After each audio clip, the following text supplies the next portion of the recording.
Bonjour, chronique des News 24 avec Denis Kayenge. Aujourd'hui, nous parlerons de l'opulence, la recherche effrénée de gains, l'esprit de luxe, lucre, la bourgeoisie. C'est le mot que nous avons aujourd'hui, c'est gagner, gagner. Nous voulons gagner, les gens veulent gagner, les gens veulent l'argent. Les Africains veulent avoir tout, ce qui fait que tout le monde veut aller en Europe ou en Amérique. On veut quitter l'Afrique et partir parce qu'on a besoin d'avoir l'opulence, le goût du luxe, les richesses. Tout ce que nous amassons aujourd'hui, tout ce que nous avons, vous savez là où ça nous a amené. C'est ce qui a créé l'égoïsme. C'est ce qui a créé d'ailleurs des guerres. Parce que nous voulons gagner, nous voulons l'argent, nous voulons tout. Tout doit être pour nous. Je me rappelle de Mahatma Gandhi qui a dit, l'Indien sage, lui l'a dit, le monde a assez pour nourrir tout le monde. Mais c'est l'égoïsme de certaines personnes qui fait que le monde n'a pas. Là où on vend pour 10 personnes, une personne va acheter ce qui devait être pour 5 personnes et il crée la pénurie et tout le monde tombe. Le reste n'en ont pas. Il y a ce que nous appelons la crise. Nous avons vu des présidents déchus et je me rappelle toujours quand je vois, avant d'arriver en République démocratique du Congo, je vois Tunisie, Ben Ali. On montre le coffre d'argent qu'il a mis caché derrière des faux couvertures de livres, de l'argent, des devises de tout le pays du monde. Plus de 500 millions de dollars. Nous avons vu des présidents de Bokassa démesurés. Il achète des châteaux à court, je crois que c'est ça le nom du château, de plusieurs pièces à lui seul. On voit récemment l'enfant de Obiangema, l'Africain. Il pille les pays pour acheter des montres de 19 000, 20 000. Il dit c'est moins cher aujourd'hui. Des vestes. On dit même qu'il achète des choses qu'il ne regarde même pas. Donnez-moi 15, 20. L'égoïsme, l'opulence. L'opulence en Afrique se voit comme si c'est la puissance. Quand vous voyez les riches européens, vous le voyez, il est habillé simplement, calmement. Il n'impose pas sa richesse aux gens. Je me rappelle, j'ai un ami, Karl, il est médecin, c'est un millionnaire. Il fait la collection des voitures très chères ici en Australie. Il a des Maserati, le premier qu'on a créé, il a des fantômes, il a des Ferrari, de rares pièces. Il en a plus de 6 qu'il a acheté à 240 000. Il a des millions sous le sous-sol de sa maison. Il participe aux expositions, il vient louer ses voitures. Je me rappelle, mais il a acheté une voiture en Allemagne, je pense que ça doit être Lamborghini, rare, à 90 000 dollars. Et après 2 mois, la même personne vient racheter ça à 240 000 dollars. C'est un dentiste. Il a des maisons ici en Australie. Très jeune, à 50 ans. Il est riche. Mais quand vous le voyez, il s'habille simplement. Un jour, ça c'est en 2010, il me donne sa Ferrari, je conduis. Je dis, mais ça c'est une belle voiture. Il dit, oui, c'est une belle voiture. Je ne conduis pas ça. Je ne peux pas amener ça à mon bureau, là où je travaille, parce que je n'aimerais pas faire voir aux gens que je suis riche, j'ai l'argent. Les gens vont plus voir cela. Moi, je le fais parce que c'est pas seulement pour mon plaisir, je garde mon argent. Je travaille dur pour ça. Mais je dois aussi considérer les gens qui sont à côté de moi. Ceux-là qui viennent, la majorité qui n'a pas, qui penserait que j'ai trop, qui se poserait beaucoup de questions. Je veux vivre comme eux. J'ai eu la chance. Il dit la vie, c'est une chance aussi. Il y a des gens qui ont étudié comme moi, qui ne sont pas comme moi. C'est un fervent chrétien qui me dit, on ne montre pas sa richesse aux pauvres. Parce que quelque part, tu vas créer des jalousies. Tu vas créer des gens qui auront mal. Ce n'est pas la puissance. Être riche, ce n'est pas une puissance pour moi. J'ai travaillé et j'ai eu cela. Je suis fier d'être riche, moi, car. Et j'aide les gens. J'aimerais voir les gens à côté de moi être bien. J'essaye d'aider les gens. Et je vous dis, je ne peux pas parler de lui aujourd'hui parce que Il a raison. Il aide l'église. Il fait tout pour le pauvre, le réfugié ici. Il travaille pour eux. Il fait beaucoup de choses. Il restitue ce qu'on lui a, ce qu'il a reçu. Il donne aux gens qu'il n'a pas connus. C'est un ami. Mais nous, en Afrique, l'argent, c'est la puissance. Je dois être riche pour dominer mon quartier. Pour que l'avenue... On dit, vous voyez le papa là, c'est lui qui nous a donné l'électricité. Alors on est puissant. Alors la recherche effrénée de cette richesse fait en sorte que nous avons aujourd'hui les politiciens riches. Ils veulent avoir tout. Vous savez, c'est ce qui a détruit l'Afrique. L'opulence, le goût de ce luxe. Le pays devait être reconstruit à travers un homme qu'on a nommé ministre des infrastructures. C'est lui qui devait développer les routes. C'est lui que les gens pouvaient avoir la chance d'avoir des ponts afin de vaquer librement dans leurs occupations. Mais parce qu'on a l'esprit de lui, qu'on a cet esprit de la bourgeoisie affairiste, on veut se faire voir la puissance. Il s'est dit, je dois voler l'argent. Au lieu de faire ce qu'on lui a dit de faire avec l'argent du peuple. Parce que nous avons cette recherche effrénée du gain. On a pris l'argent du peuple, on l'a mis dans la poche. Pour qu'on soit puissant. Mais moi, je pose toujours la question. On se dit, mais Africains, réveillez-vous. Quel est ce plaisir? Quel plaisir vous avez, vous, de vivre avec des pauvres autour de soi? D'être le riche de tout le monde? Quel est ce plaisir? Le monde serait bien si tout le monde devait partager le peu que nous avons et nous gardons un niveau de vie qui... Oui, certaines personnes me diront, j'ai travaillé dur, je dois être fier de ça. Mais en Afrique, les gens ne travaillent pas dur. La plupart des cas, ce sont des combines, des mafias, comme on dit. Un politicien, comme j'ai dit, qui devait arranger la route, il prend l'argent et met en poche. Il dit, je suis puissant, tu vois, mes enfants étudient aux États-Unis. J'ai deux fois horreur d'entendre un président africain ou un dignitaire ou je ne sais pas, un politicien africain dire, moi, mes enfants n'étudient pas ici. Ils étudient aux États-Unis. Ils étudient en Belgique. Il est fier de le dire. Et pourtant, il devait être plutôt fier de dire que mes enfants étudient ici au Congo, à Kinshasa, dans telle ou telle école. On vole pour être puissant. On vole. La recherche du bien, du gain plutôt, d'être riche, c'est ça la seule préoccupation que les Africains, les politiciens africains ont. Et aujourd'hui, la jeunesse est en train de suivre le même pas. Nous voulons devenir riches. Tout le monde veut gagner à tout prix. Même si on ne travaille pas. C'est pour montrer à l'autre que je suis puissant. Vous savez, chez nous, mon père est ceci. Et pour preuve, quand vous êtes en Occident, tout le monde veut dire que son père était riche. Tout le monde était riche. Parce qu'on se retrouve dans un pays où on a essayé de faire l'égalité. C'est parce qu'on a maintenant le pouvoir d'achat. On dit à tout le monde, oh, vous savez quoi, je viens d'une famille riche. Parce que la richesse, c'est une puissance. Pour les Africains, ça doit se faire voir. Quelqu'un avec une seule famille de 4 enfants, ils ont 6-7 voitures. Ah, c'est pourquoi aujourd'hui, comme je dis toujours, Ramsès a laissé ses voitures derrière.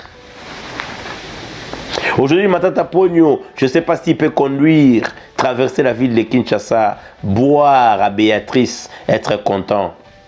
La recherche de gains à tout prix, ça engendrer l'égoïsme.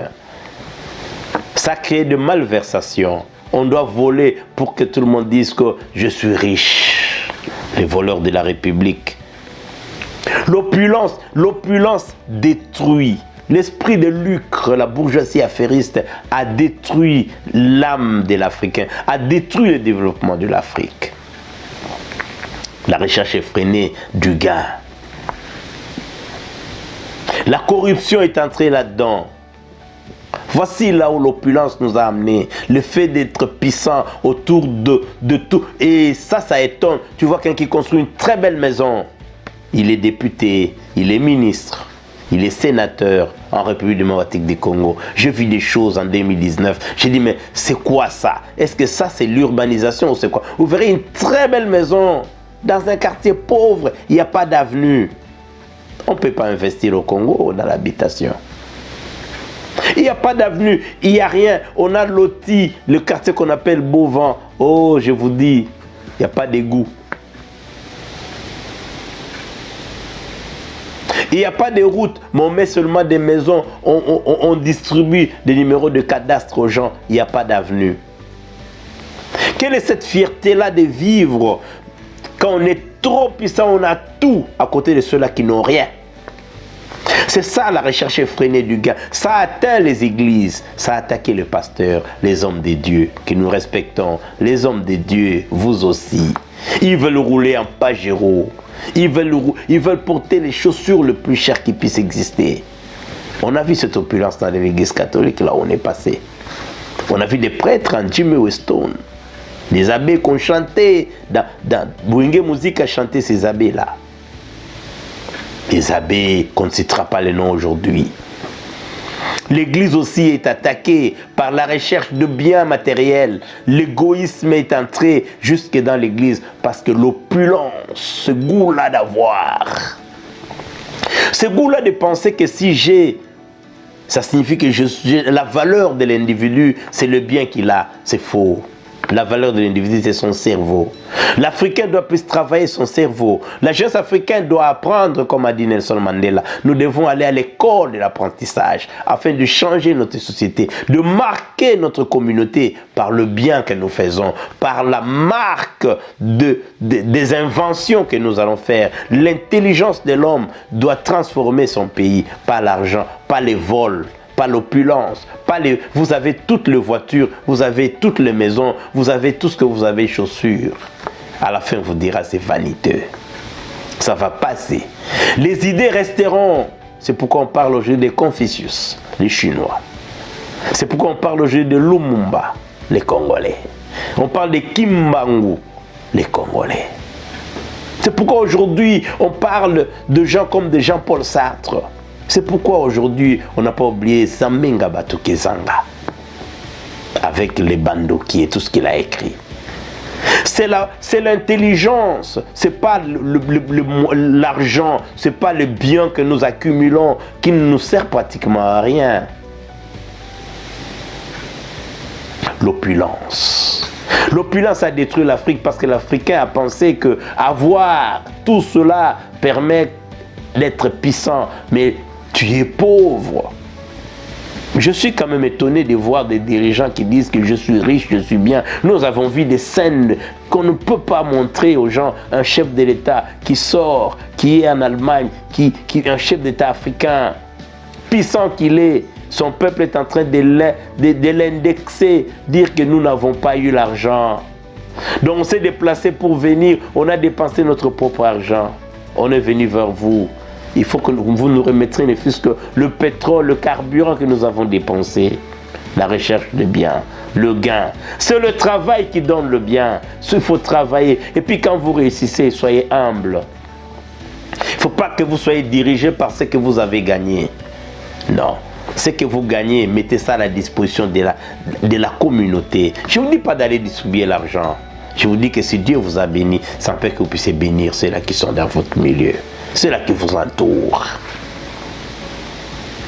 Faire des routes, créer des écoles, des centres communautaires, des bibliothèques, là où il y aura des connaissances. Faire les hôpitaux, pas des fondations pour voler encore l'argent des dons qu'on pourrait donner directement au peuple. Voici les sinistrés de Goma. Et si nous saluons, ça c'est en République démocratique du Congo, nous saluons Inosbi, qui lui a pu construire quelques maisons pour les sinistrés. Là où les gens que vous applaudissez chaque matin n'ont pas fait. Oh, les riches Congolais, où sont-ils? Les politiciens riches que vous applaudissez chaque matin, qu'est-ce qu'ils ont fait? Parce qu'ils sont égoïstes, là où l'opulence les a engloutis, le goût, l'esprit de lucre, la bourgeoisie affairiste. Ils ne veulent pas partager cela parce qu'ils pensent que c'est leur puissance. Mais aujourd'hui, Inosbi a marqué son nom. Il est resté dans l'histoire, ce jeune homme, dans l'histoire de la République démocratique du Congo. Il a partagé ses idées. On fait en sorte que nous ayons des habitations. Il y a beaucoup de gens qui vont emboîter les pas. Où sont les politiciens que vous applaudissez chaque matin? il est riche, il a ceci, il a telle voiture, il a tel... Mais c'est l'égoïsme c'est cette recherche-là de bien, d'avoir tout, qui fait que je ne peux pas partager parce que je risquerais de devenir pauvre par la suite et lui sera riche. Nous voyons cela plutôt dans deux familles. Les familles aussi souffrent. Le grand frère va être le plus riche. Le petit frère va être plus grand que le grand. La petite sœur veut égaler sa sœur, sa grande sœur, ainsi de suite. La guerre qu'on appelle la guerre d'esprit. Dans l'esprit, dans l'âme, dans la famille. Je suis le plus riche de la famille. Je suis le plus intelligent de la famille. Le plus. Cet esprit-là de gain, ça a engendré l'égoïsme. Et l'égoïsme détruit la nature, détruit le développement. Parce que quand on est égoïste, on ne libère pas. Quand on est égoïste, d'ailleurs, on n'apprend même pas parce qu'on dit « je dois garder ce que j'ai ». Marquons notre société. Arrêtons cet esprit, l'opulence, le gain, la recherche de gain effrénée, avoir tout avec soi. Arrêtons. L'Afrique est en train de mourir, de se détruire avec ses richesses. Parce qu'une seule personne a des millions autour de gens qui n'ont rien, comme je dis toujours, 1000 familles qui ont l'argent de la République démocratique du Congo. 100 millions d'habitants. Aujourd'hui, il y a des enfants qui naissent dans la brousse, dans la forêt. Aujourd'hui, il y a des provinces qu'on a créées qui n'ont pas d'hôpitaux. Vous avez honte de voir un peuple qui est dans la misère totale. Mais avec des gens riches, je suis très riche. Ils ont fait cette recherche, avoir tout, voler, faire tout pour avoir la plus belle voiture qui est sortie, la plus belle maison flat, avoir des hôtels. Oh, vous verrez un officier militaire qui a des hôtels. Il n'a pas le temps d'aller se battre pour protéger la nation. Il a plutôt le temps de vivre, de voir. Parce que c'est bien, il est en train de voir le bien. Il ne veut pas que quelqu'un d'autre puisse avoir quelque chose dessus. L'égoïsme est venu et la corruption est entrée. L'âme de l'Africain, la recherche de l'opulence, cette recherche de gain, de bien effréné, avoir tout, nous a amenés au vol. Africains, réveillez-vous. Africains, prenez le destin en main. Partagez la politique distributive. À quoi ça sert d'avoir une personne ne dort que dans une chambre? À quoi ça sert d'avoir des maisons inhabitées? À quoi ça sert d'organiser des mariages de 5 millions de dollars au moment où les 5 millions peuvent construire 2 ou 3 hôpitaux ou 4? À quoi ça sert de prendre l'argent du peuple et savoir qu'un jour vous allez fuir? Un jour vous serez moribond en train de passer au niveau de l'aéroport et tomber comme un grain de sable. Sachez que tout est passager. Tout va passer. Ce n'est que vanité. C'était les chroniques de Illusion 24. Nous voulons aujourd'hui des leaders comme des Mao. Nous voulons des exemples des leaders comme Laurent Désiré Kabila, qui n'était qu'en sandales. Celui qui voulait que nous puissions partager notre bien ensemble. Nous voulons des leaders comme des Dalai Lama. Nous voulons des leaders simples, des leaders qui, par leurs idées, de Mahatma Gandhi, ceux-là qui ont marqué la société. Pas des leaders, quand ils meurent, on insulte sa mémoire. Aujourd'hui, nous avons des leaders aujourd'hui, au Katanga. Le corps est là, mais il y a des débats. On insulte la mémoire d'une personne. C'est parce que cette personne n'a pas compris que la recherche effrénée du bien l'a amené à tuer des gens, l'a amené à commettre des crimes odieux, l'a amené à faire souffrir son peuple, l'a amené dans des discours contradictoires. Pourquoi tu es riche? Tout simplement parce que tu as tué les autres. Oui, je sais que le travail donne. Réveillez-vous, Africains. Réveillez-vous, nous devons nous réveiller, Africains. Prenons notre destin en main. Évitons d'avoir autant de voitures qui sont sorties la même année et qu'un matin, nous allons nous retrouver avec des voitures qui sont... Achète une seule voiture, parce qu'après c'est comme des téléphones ici. Il y a des séries, série 3, BM série 4, BMW série 5. Achetez une série 5, il y a une autre série qui viendra encore et encore. Au lieu d'acheter 4 séries de série, 4 voitures de série 4. C'est l'argent que tu n'as pas besoin. C'est pourquoi le Christ a vu cette dame-là qui a amené l'offrande. L'argent qu'elle avait, l'argent qui était l'argent qui avait plus de valeur que l'argent de tout le monde. Il y a des riches qui ont donné comme ils voulaient. Ils ont déposé leur puissance, pensaient que c'est l'argent, la puissance qu'ils ont, qui vont faire et donner et que ça va plaire à Dieu. Ils ont donné ce qu'ils n'avaient pas besoin. Ce n'est pas l'argent qui fera de vous ce que vous serez demain. La valeur de l'individu ne repose pas sur ses richesses. Quand tu meurs, il faut marquer la société.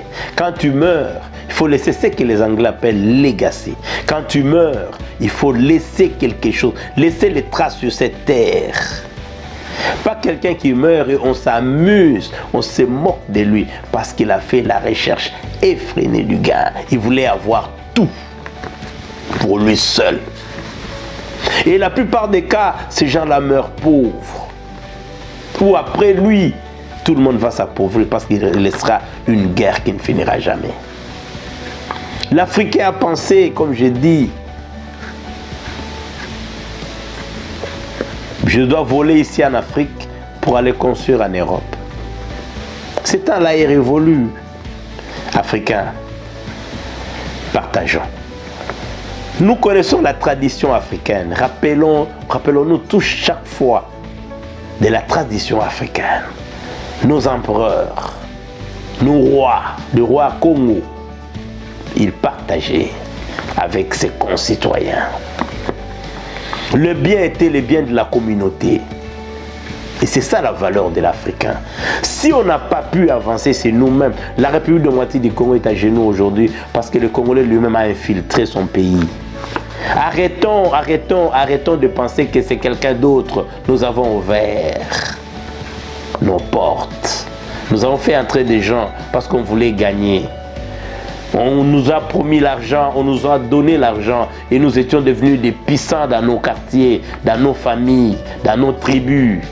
Et nous avons vendu la République démocratique du Congo parce que nous, on faisait la recherche. Cette relation diabolique avec l'argent. Et c'est ce qui a fait que l'Afrique, la République démocratique du Congo, est à genoux malgré ses richesses. Ce n'est pas la richesse qui fait la valeur d'un peuple. La valeur d'un peuple, c'est comment il gère les richesses qu'il a, le peu qu'il a. Nous avons des pays comme la Côte d'Ivoire, il ne compte que sur le cacao. Il y a le Congo-Brazzaville à côté, il n'a que le pétrole et un peu de bois. Mais nous avons la République démocratique du Congo qui a presque tout, mais qui n'a rien. Jeunesse, réveillez-vous. À la prochaine. Africains, réveillez-vous.